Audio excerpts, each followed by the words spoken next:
The nun, Sister Eileen, the sexual pedophile who started abusing me when I was 15, was clearly 36 and had taken the vows of poverty, chastity, and obedience.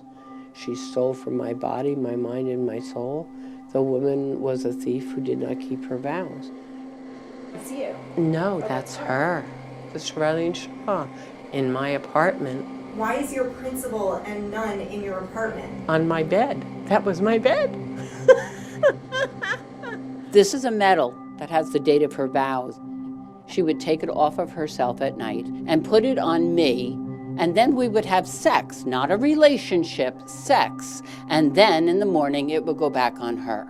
It was the seal of confessional or the seal of silence. It worked. I was silent for how many years?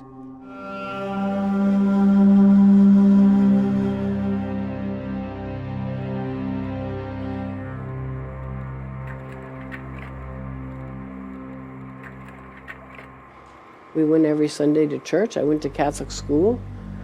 You know, nuns were my teachers from kindergarten on. So now I was accepted into Paramus Catholic, one of the girls' high schools. Sister Eileen, she would pick me up for the middle of the school day, take me to a motel. We'd stay in the hotel for hours, and then she'd bring me back to school. So I was there for dismissal. I mean, really, honestly, and her hand around my waist the way it is, let's be serious. This is not a hello, we're friend picture. Why didn't they stop her? Nobody questions a nun. I mean, a nun. Nobody challenged her. She owned me.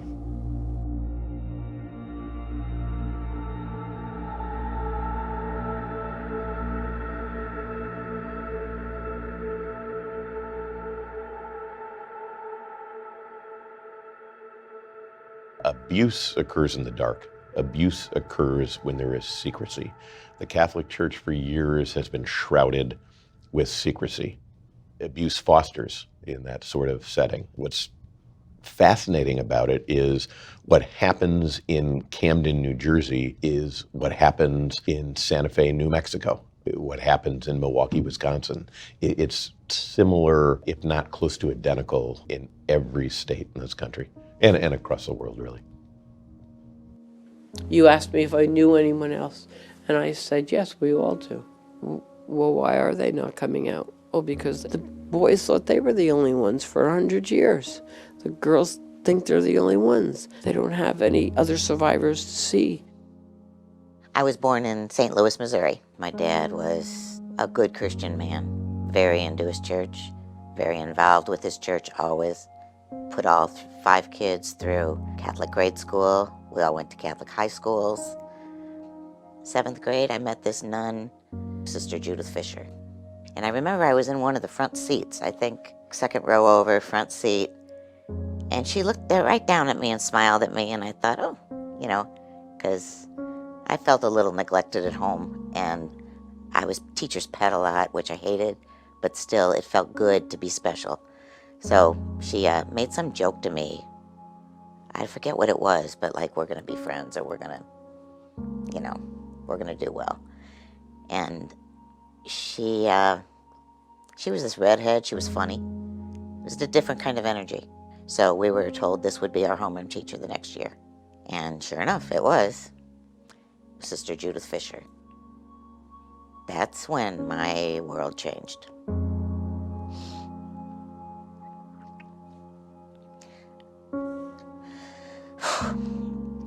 I was 13 years old. She was 37, 24 years my senior. You hurt a child that deep, it's a spiritual rape. And you are, like, branded for life. So from now on, it colors everything. This is a necklace that she gave me. It's got my name in cursive. And on the other side, it says 9/1971. That's when we met. I guess it literally, the sexual part started when I was 13 and ended when I was 19. When she had me spend the night at the convent down in that basement without somebody else, we got in our pajamas. I remember she pulled the shade that was on the door, And the next time I spent the night, she asked if I'd like to come over and sleep with her. And I think the next time I spent the night there, it was up in her bedroom. And that's when she asked if she could touch me. And it just became sexual all the time after that. All she had to do to me was to be nice, because there was nobody that was nice to me. She cared like she wanted to be with me. I was 15.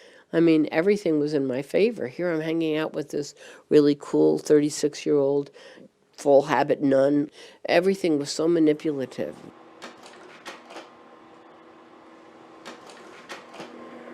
Oh, that's my brother Peter, and that's my sister Kate. And that's down at the Shore House. Sister Eileen's Shore House. And I thought it was the kindest thing that she could possibly have done, to include my siblings. I think that's grooming. It was a pacifier for me. It worked very well. She became my mother. I mean, there's no doubt in my mind. Now, looking back, she became my mother, but mothers don't sleep with their children. Sister Judith had been getting real close with my mom, who was a substitute teacher and would come and help out in the principal's office. The principal was Sister Ruth. So my mom, she got close to Sister Ruth, and we became like a foursome. They'd come with my mom and watch swim practice from the car, and then we'd go for ice cream. Or we'd go to the ground round, or we'd go to Flaming Pit, or the Leather Bottle, or we were always just like waiting by the phone with the NUNS call. And for the next couple of years, my mom, Sister Ruth, Sister Judith, and I did everything together. My mom didn't know anything that was going on. If we were sleeping in a room with 2 double beds, I'd sleep with my mom. Judy would sleep with Ruth. But Judy and I would arrange to sleep where the aisle was, and we'd hold hands across the cavity while they were sleeping. She always, always described it as God's love. This is God's love. Nobody else is going to understand it. My mom and dad found out when they found a Winnie the Pooh calendar, and I had put it underneath my mattress. It had things like, Judy kissed me, we made love, we had a fight, went to the convent again, and so that was their awakening to it. And knowing how attached and flattered my mom was, and she'd given up all her friends, I'd given up all my friends.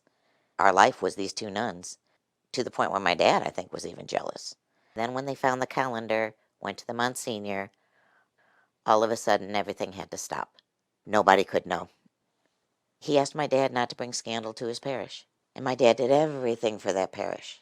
So he kept quiet, and he believed that they would fix it and reprimand her, and that there was no need to go to the police. The push was for me to stop being involved with the nun, and my push was to fight against that. I started lying just so that I could have alibis so that I could go meet her. There's just lots of little cards and things. Here's one, starts with Dear Brat. She called me Twerp. She called me Pooh Bear. Just all these little pet names. Dear Brat, for the book, thank you. For being you, thank you. Love, S.J. Well, hearing love from a nun, and it didn't say Sister Judith, it was S.J. Wow. Nuns kind of get a free ride. You think of women as being nurturing, and you trust them more. And when it's done gently and sweetly, and they paint it to be to your benefit, you believe it. It's a true form of brainwashing. I have to believe that, because how else could I have been so blinded? It ruined my high school years. I was no longer involved in things that I thought my parents were against me and my family. No, it went on till I was 19. And I tried a couple times to kill myself, once in high school, once in college. I was in my early 40s, and I was seeing a therapist, and she tried to tell me it was abuse, and I would defend Judy. I said, no, no, no, she loved me. And before I left the office, she said, Anne, a rose is a rose is a rose. A pedophile is a pedophile is a pedophile. And I left her office that day thinking, oh my God, could it be that it really was abuse? And That was the first time. And geez, I was 40-something. 41, 42. Sucks. My uncle got me, I was about 5. What do you mean he got you? The first time he touched me, I was a little kid. I was a really little kid. And while I was sitting on his lap, his fingers were rolling around underneath my skirt, my dress. It was a dress. I did not want to be any place near him. I was afraid of him. So how long did this abuse? From 5 years old to 13 years old.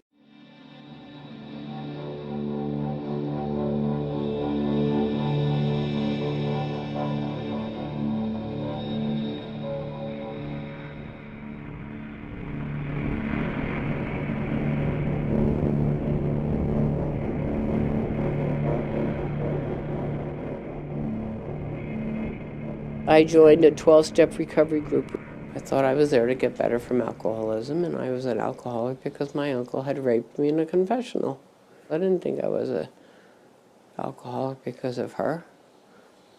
And yet she was the first person that gave me alcohol and drugs, continually. Oh yeah, I protected Eileen. I didn't talk about her in group. I didn't talk about her on a one-on-one. I didn't talk about it. My sponsors, they were the first ones that said, this is not a relationship. And I thought they were crazy. She told me she loved me. She bought me presents. She took me all over, alone, camping, sleeping in the same sleeping bag. They said, that's not a relationship. That's sex. And I'm like, it's a relationship, you know? No, it wasn't a relationship.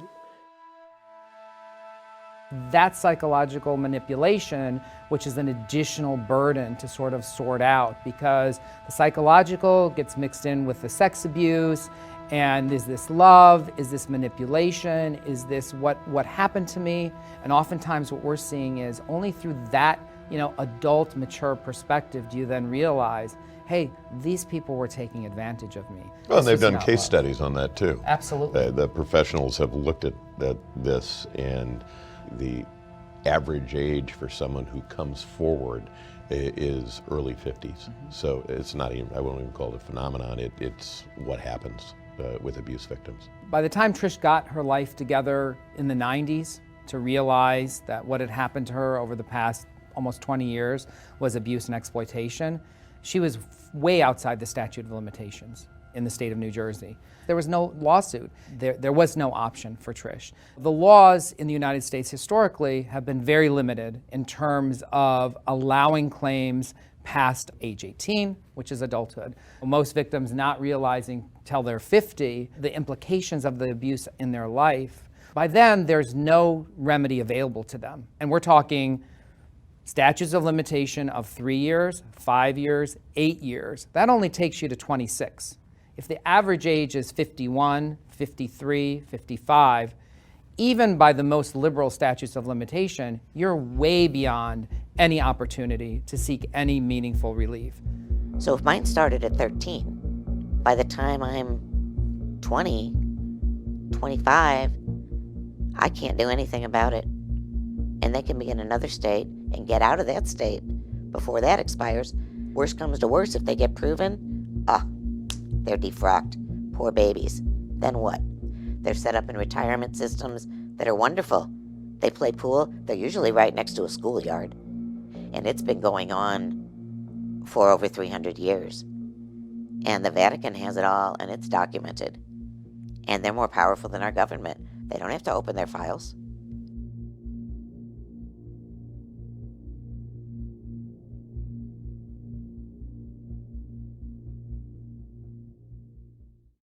I was one of the few victims that had lots of evidence. Years and years of letters, notes, tapes, videos, jewelry, trips, receipts, books, all sorts of things. So I had proof. And what'd she do? She denied it all. And before she was deposed, she up and died. I wished that I could get some answers, that we could talk about it, that she could come clean. It wasn't the money I was after. It was just some closure.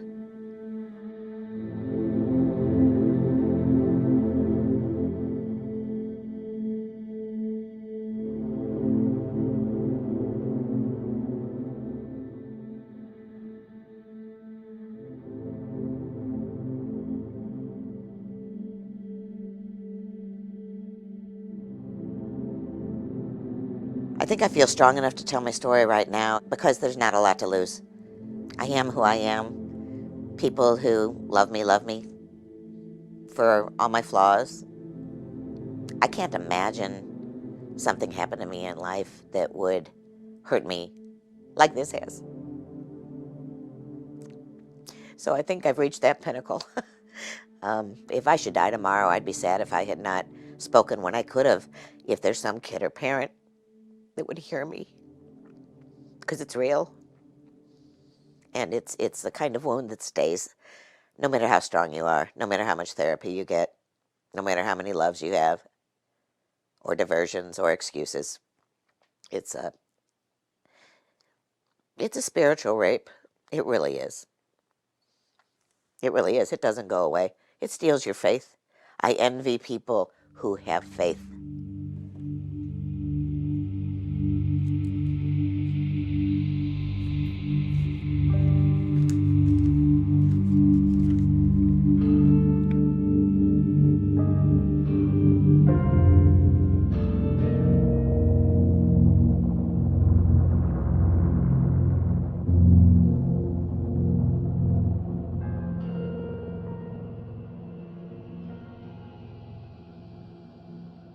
That's what's important about statutory reform.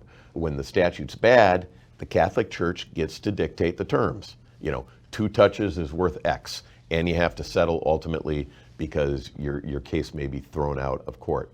When the abuse survivor holds the power, they can say, I have a story, I've been damaged, and I get to tell it to 12 of my peers who can decide what the Catholic Church did and how I've been damaged.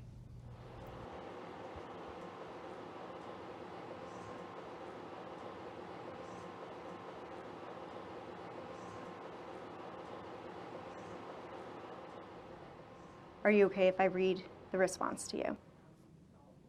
Yes, I'm here for that. In 1994, the leadership of the Sisters of Charity of St. Elizabeth removed her from ministry and referred the situation to the congregation's response team for investigation. The response team engaged in a detailed investigation and substantiated the sisters' improper conduct. Following the settlement, and for the past 25 years, Sister Eileen Shaw has been subject to a program of restrictions and therapy, including removal from ministry, as well as being unable to work with individuals under 21 years of age. She accepts responsibility for her actions and the harm that they have caused. She continues to pray daily about this. I don't want her prayers.